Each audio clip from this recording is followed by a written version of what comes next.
하나님께서 우리에게 허락하신 말씀은 신명기 23장의 말씀입니다. 신명기 23장의 말씀입니다. 신명기 23장 봉독은 1절에서 7절까지 8절까지와 15절에서 25절까지 함께 하도록 하겠습니다. 제가 세 번역으로 읽을 텐데요. 함께 하시면 좋겠습니다.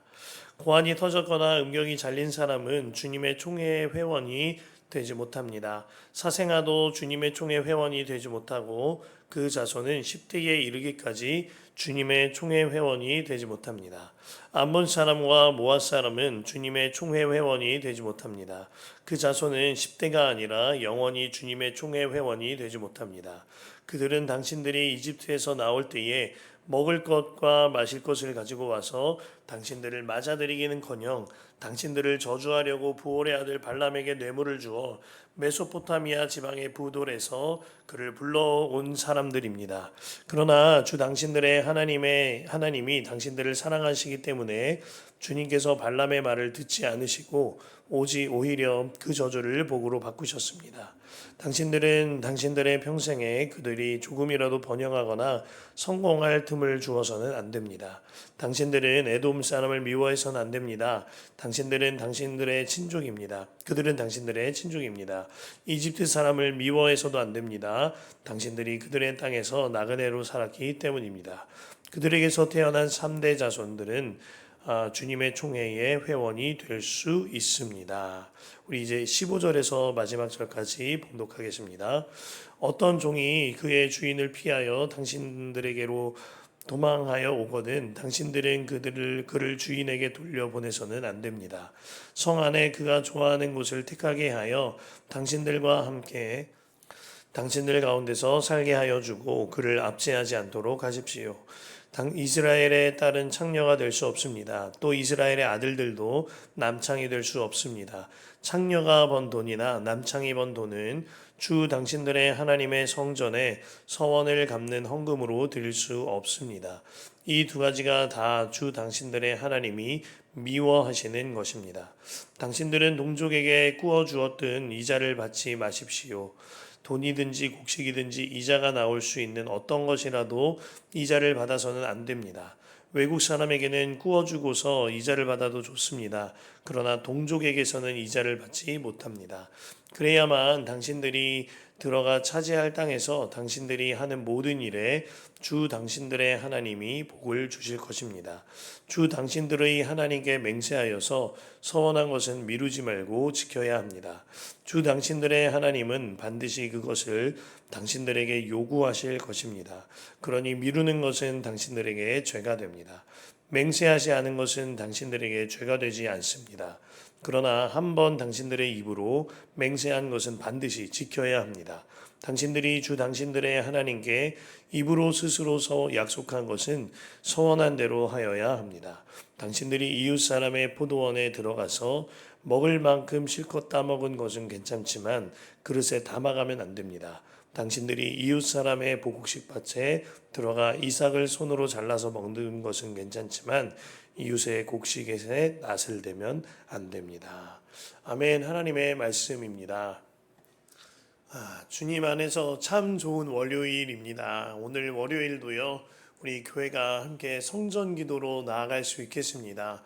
주님 안에서 예배당에 나와 기도 음악과 또한 따뜻한 조명 아래에 주님을 더욱더 바라보며 기도하시길 바랍니다.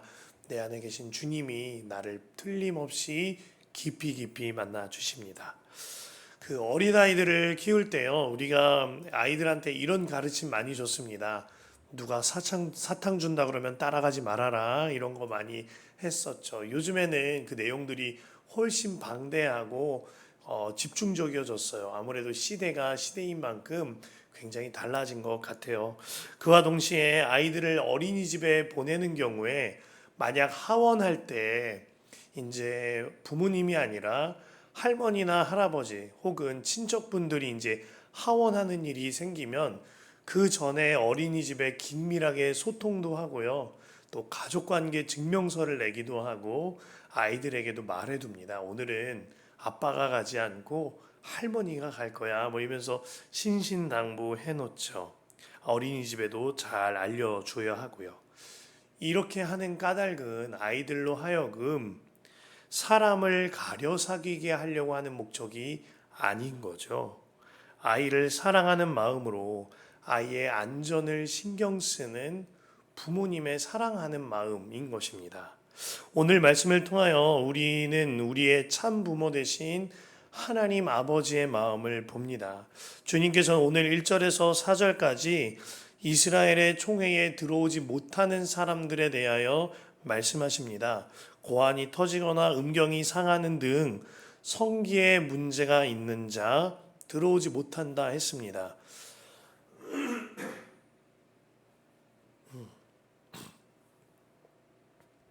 이것은 단순히 신체적인 문제만을 말하는 것이 아닙니다. 동성애나 그리고 무분별한 성관계를 통하여서 성병에 관하여 주의를 기울이라 하시는 것이거니와 당시 바알을 숭배하는 자들의 관습 중에 하나가 극악하게 행해지던 거세하는 관습이 있었는데 이에 대하여 구별되어라 말씀하고 계시는 겁니다. 또한 사생아도 총회에 들어오지 못한다고 하였는데 이는 사생아의 부모가 정확한 신분을 갖지 않을 경우가 많기 때문입니다. 실제로 근친혼이나 여러 가지 이유로 인하여 고대에 사생아가 발생하였다는 해석들이 많습니다. 또한 무엇보다 바알의 신전에 바알들을 섬기는 신전에 창기와 같은 여사제들이 있었는데 그들과 음란 행위를 통하여 생명이 생길 경우에 그 아이를 사생아로 버려버리는 경우가 많았습니다. 이 일에 대하여 영원토록 근절하라 하시는 하나님의 마음이 있는 것입니다. 1절부터 8절까지 기록된 총회에 대한 참석할 수 있는 대상에 대한 규례를 통하여 하나님께서는 사람을 차별 대우하시는 것이 아니라 하나님의 자녀들을 안전하게 가나안에 정착하기 위하여 보호하고 계신 겁니다. 특별히 주목할 바가요, 3절에 기록된 암몬과 모압 사람은 아주 영원히 주님의 총회에 들어오지 못한다고 하신 말씀입니다. 민수기 22장에서 23장을 보면 모압 왕 발락이 무당인 부올의 아들 발람에게 찾아가서 이스라엘을 저주할 것을 사주합니다. 그때 하나님이 직접 발람을 막으셔서 그 저주하는 일을 막으셨어요. 오히려 하나님께서는 발람을 통하여 이스라엘을 축복하게 복을 내려주시게 하셨다는 겁니다. 그 말씀이 오늘 5절에 명확하게 기록되어 있죠. 그러나 주 당신들의 하나님이 당신들을 사랑하시기 때문에 주님께서 발람의 말을 듣지 않으시고 오히려 그 저주를 복으로 바꾸셨습니다. 발람과 발락은 이스라엘을 저주하려고 했지만 하나님께서는 이스라엘을 사랑하셔서 그 저주를 복으로 바꾸신 거예요. 이것이 진짜 하나님의 은혜인 거죠. 이스라엘이 잘한 것 아무것도 없는데요. 하나님이 전적으로 사랑하셔서 저주를 복으로 바꾸신 겁니다. 그런데요, 이스라엘이 받은 이 은혜를 우리는 더 크게 받았다는 사실입니다. 우리가 받을 저주를요, 하나님이신 예수님께서 대신 받으셔서 그 저주를 복으로 뒤바꾸셨어요. 우리가 지난 토요일 날 말씀기도 본문이었던 신명기 21장에 보면 마지막 구절 즈음에 나무에 달려 죽는 것은 저주받는 것이라고 하였거든요. 그런데 예수님께서 나무 십자가에 달려 죽으심으로 그 십자가 위에서 우리의 모든 죄를 대신 감당하신 겁니다. 예수님께서 만일 우리의 죄만을 용서하시기만 위하여 십자가를 지셨다면 고통당하고 고난당하실 까닭이 없었습니다.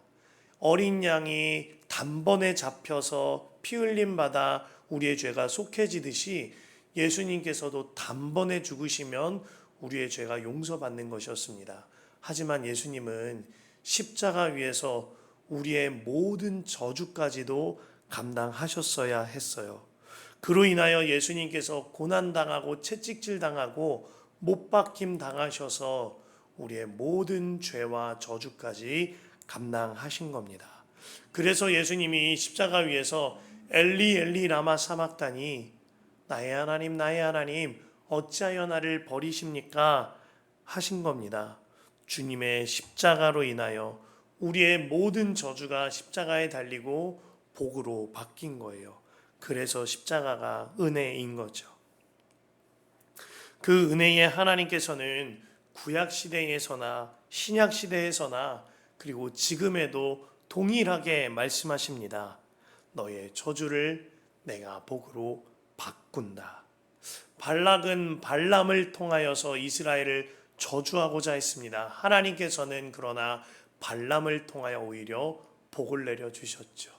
빌라도는 예수님의 머리 위에 죄패를 달아서 예수님을 저주할 뿐만 아니라 유대인들 우리 모두를 저주하려고 하였습니다. 하지만 하나님께서는 빌라도를 통하여 하나님의 말씀을 이루셨거니와 우리 모두에게 유대인의 왕이다, 왕 중의 왕이다 라는 복음을 전파하게 하신 겁니다.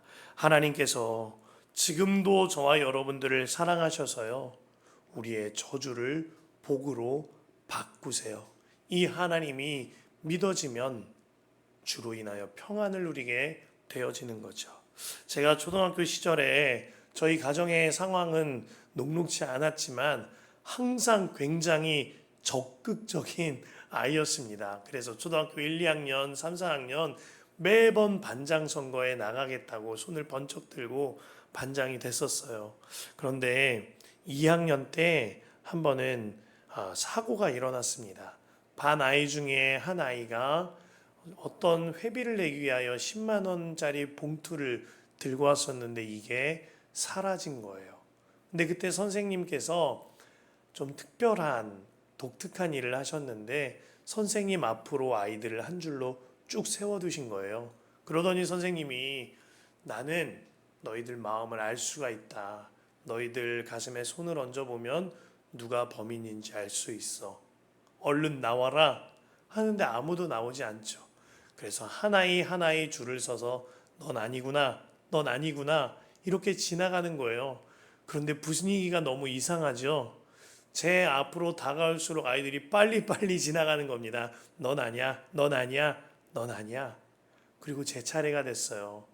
저에게 선생님이 가슴에 손을 얹으시더니 40명이 넘는 그 자리에서 이슬기 너가 훔쳤지? 이러시는 거예요. 깜짝 놀래기도 하고 어린아이가 완전히 겁에 질리니까 울음도 나오지 않았습니다. 그냥 어안이 벙벙해서 하고 있는 거예요. 정말 제가 훔친 거 아니었거든요. 그러더니 모든 아이들이 보는 앞에서 빨리 슬기 가방 뒤져보고 사물함 뒤져봐. 하시는 거예요. 그래서 그 잃어버린 아이와 저는 정말 숙맥처럼 사물함을 열어 보여주고 가방을 열어서 보여주고 다 뒤졌어요. 10만 원 나오지 않죠. 어디에서도 돈봉투는 나오지 않았습니다. 정말 제가 가져간 게 아니었거든요. 그러자 선생님께서는 아니네, 없네, 자 수업 시작하자 하면서 아무런 조치가 없이 수업이 시작된 겁니다. 제가 이 얘기를 어머니한테 했을까요? 못했을까요? 못했어요. 어린애도 집안 분위기, 눈치 압니다. 어머니가 지금 매우 힘들어하는 과정 중에 있고 이 이야기를 하면 어려울 거라 생각이 들어요. 그래서 그날 방에서 잠을 자면서 잠도 못 자고 침대에 얼굴을 파묻고 얼마나 엉엉 울었는지 모릅니다. 아마 그 당시에 제가 반장이었는데 저희 어머니께서 그때만 해도 그런 문화가 있었다 그죠? 저희 어머니께서 학교를 한 번도 찾아오질 못하셨어요. 마음도 어렵고 해서. 그래서 선생님이 어떠한 메시지를 우리 가정에 주려고 하셨나 하는 마음이 들어요. 여하간 그날부터 저에게 있어서 학교는 정말 지옥 같은 곳이었습니다. 어떻게 가기도 힘들고 아침마다 너무나도 힘겨운 나날이었어요. 그런데 제가 그렇게 1년, 2년 힘겹게 학교를 다니는데 초등학교 4학년이 됐을 때 한 선생님을 만나서 제가 받은 저주가 복으로 뒤바뀌는 역사가 있게 하셨습니다. 그 선생님께서는 저와 저희 가정의 사정을 잘 아셨고 늘 저에게 균등한 기회를 허락하여 주셨어요. 특별한 대우가 아니라 정당한 기회를 주셨던 거예요. 반장 선거에 나갔을 때도 격려해 주셨고, 이슬기는 노래를 잘하니까 합창부에 한번 들어가 봐라 하면서 합창부를 소개시키시고 그 해에 방송국 합창단도 되었습니다. 정말 새로운 세상이 저한테 열린 거예요. 그러던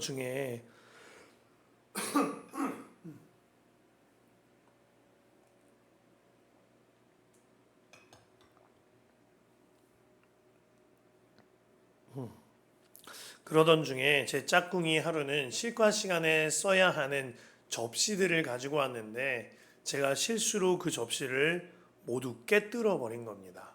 그때 선생님께서 저를 끌어안고 교무실로 데려가서 잠깐 격리시켜 놓고, 왜냐하면 제가 가해자죠. 사실은 피해자를 격리시킬 수는 없는 거니까요. 저를 교무실에 데려다 놓고 아이들을 진정시킨 후에 저에게 와서 꽉 껴안으면서 기도를 해주셨던 기억이 나요. 그리고 저희 어머니께도 전화를 걸어서 저를 케어해 주셨던 기억이 납니다. 제게 그 한 해가 저에게 있어서 학교가 지옥에서 천국으로, 저주에서 복으로 뒤바뀌는 한 해였습니다. 이것이 어릴 적에 저에게 하나님께서 베풀어 주신, 그리고 경험하게 하신 저주에서 복으로 바뀌는 은혜였어요. 5절 말씀에 하나님이 분명히 말씀하시거든요. 하나님이 나를 사랑하시기 때문에 저주를 복으로 바꾸신다 하셨습니다. 혹시 여러분들 앞에 저주스러운 일이 벌어진 일이 있으십니까? 저주스러운 말을 듣기도 하십니까? 일터에서, 상사에게, 가정과 학교에서, 또 우리가 마주해야 할 일상의 모든 순간 속에서 저주스러운 일을 마주할 때에 나를 사랑하사 나를 위하여 자기 자신을 버리시기까지 사랑하신 하나님 아버지, 그 그리스도, 그 예수님께서 나의 모든 저주를 복으로 바꾸십니다. 그 주님을 바라보시기를 바랍니다. 단순히 참고 견디라는 말씀이 아니에요. 나의 저주를 복으로 바꾸시는 주님을 바라보면 내가 평강을 누리게 되어지는 겁니다. 부끄럽습니다만 이전에 저희 아내가 말하기를 저를 만나서 저주받은 것 같았다고 이야기했었습니다. 그런데 설교를 준비하면서 아내에게 물어봤어요. 지금은 어떠냐? 난 당신에게 어떤 사람이냐? 물어봤을 때 아내가 당신은 복덩어리다 말을 해줬습니다. 제가 복덩어리여서가 아니라 하나님께서 우리 가정의 저주를 복으로 바꾸셨기 때문인 거예요. 하나님은 틀림없이 여러분들을 사랑하세요.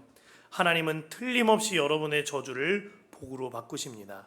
그러므로 어떤 말을 듣던 무슨 일을 당하던 저주를 복으로 바꾸시는 주님을 바라보시길 바랍니다. 그 은혜가 여러분에게 넘쳐요.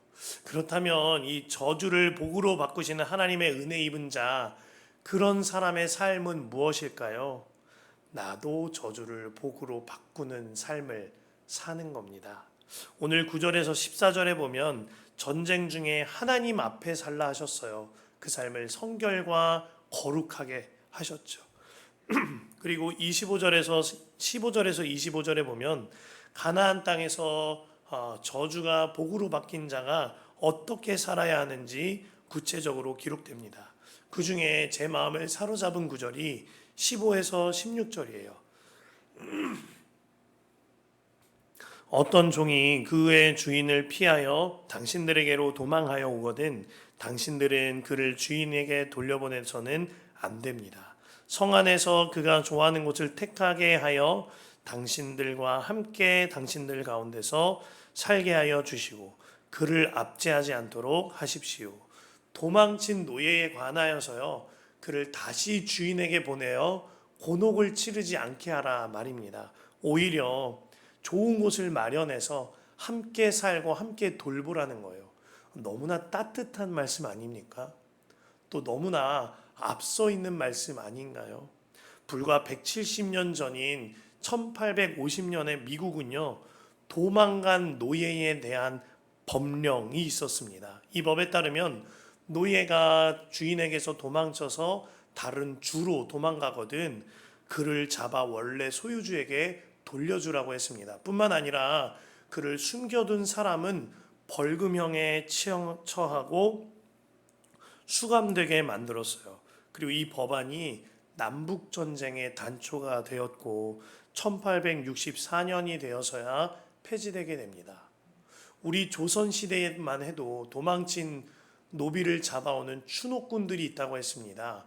그리고 그들을 잡아오면 죽이든 그리고 아주 심각한 벌을 처하던 누구도 뭐라 할 수가 없었어요. 신명기가 쓰일 때보다 300여 년 정도 후에 쓰였을 것이라고 추정되는 함무라비 법전에 노예가 도망칠 경우에 반드시 잡아 죽여서 일벌백계 하라고 했습니다. 심지어 그 노예가 다시는 도망치지 못하도록 발목을 자르라는 법령도 있습니다. 시대가 앞선다고 해서 앞선 법이 있는 게 아니에요. 하나님의 마음이 들어 있어야 앞선 법인 거죠. 법 중의 법, 사랑의 법이에요. 법 중의 법, 하나님의 법인 겁니다. 하나님께서는 세상과 전혀 달리 말씀하십니다. 노예가 도망쳐 왔느냐? 그렇다면 그를 해치지 말고 보살펴다오. 그와 더불어 살아다오. 그도 나의 자녀란다. 그는 기댈 곳 없는 약한 사람이란다. 이것이 우리 하나님의 마음인 겁니다. 이 사건이 완벽하게 이루어진 한 장짜리 성경이 있습니다. 신약 성경의 빌레몬서인데요. 빌레몬서는 바울이 빌레몬에게 쓴 편지인데 만약 성경 한 권을 빨리 읽고 싶다. 그럼 빌레몬서 읽으시면 한 장이니까 가능할 것 같아요. 빌레몬은 이제 빌레몬서의 저자는 바울이고 수신자는 빌레몬인데 두 사람 사이에 한 사람의 이야기가 기록됩니다. 오네시모라는 노예의 이야기예요. 오네시모는 원래 빌레몬 집안의 노예였습니다. 그런데 오네시모가 도망쳐 나왔어요. 그 이유에 관하여 아마 바울이 그가 진 모든 빚을 내가 배상하겠다고 하는 것을 보면 오네시모가 빌레몬의 집안에서 대단히 큰 재산이나 물질을 들고 도둑질해서 도망쳐 나온 것 같습니다. 그런데 오네시모가 도망쳐 나와서 예수님을 믿게 되고 바울의 밑에 들어가 바울의 제자가 된 거예요. 그리고 바울은 오네시모를 거두어 달라고 편지를 써서 빌레몬에게 보냅니다. 그런데요, 그 편지를 누구 손에 써서 붙여서 보내냐 하면 오네시모 손에 들려서 빌레몬에게 보내요. 그러니까 도망친 노예를 다시 그 집으로 보내고 있는 거예요. 좀 이상하지 않습니까? 분명 오늘 말씀에 도망친 노예 돌려보내지 말라 그랬잖아요. 그런데요, 아니에요. 빌레몬은 예수 믿는 사람이니까. 빌레몬은 이제 사랑과 용서의 사람이 되었으니까 바울이 도망친 노예인 오네시모의 손에 편지를 들려서 빌레몬에게 돌려보내고 있는 겁니다. 오네시모는 예수님 믿었기 때문에 공개적으로 회개할 수 있는 사람이 되어진 거고, 빌레몬은 예수님 믿었기 때문에 사랑하고 용서하는 사람이 되어진 거고, 사도 바울은 예수님 믿었기 때문에 이 둘 사이를 중재하는 사람이 되어진 거죠. 그래서 바울이 빌레몬에게 이렇게 쓴 겁니다. 빌레몬서 1장 21절에 나는 그대의 순종을 확신하며 이 글을 씁니다. 나는 그대가 내가 말한 것 이상으로 해주리라는 것을 압니다. 나는 오네시모 당신을 알아요. 당신은 용서할 뿐만 아니라 사랑까지 베풀어 줄 사람이에요. 이렇게 편지를 쓴 거예요. 이것이 오늘 말씀 15절에서 16절 규례의 완성인 것입니다. 사랑하고 용서하여 맞이하기까지 해주라는 거죠. 25절까지 내용 모두가 약한 자를 사랑하고 구별된 삶을 살라 하시는 내용인 겁니다. 사랑하는 성도 여러분, 혹시 여러분들의 삶에 사랑하고 용서해야 할 대상은 누구이십니까? 나를 저주에서 복으로 바꾸셨는데 나도 그를 저주에서 복으로 바꿔 대해야 하는 사람이 누구입니까? 오늘 하루를 열며 내 마음의 집과 나의 일터와 나의 집에 돌아오라고 손짓해야 할 사람은 누구이겠습니까? 주님 안에서 저주에서 복으로 바뀐 자의 삶이 저와 여러분 모두에게 이루어지시기를 축복합니다. 그리하여 여러분도요, 저주받을 사람을 복의 사람으로 대해주는 역사가 있으시기를 간절히 축복합니다.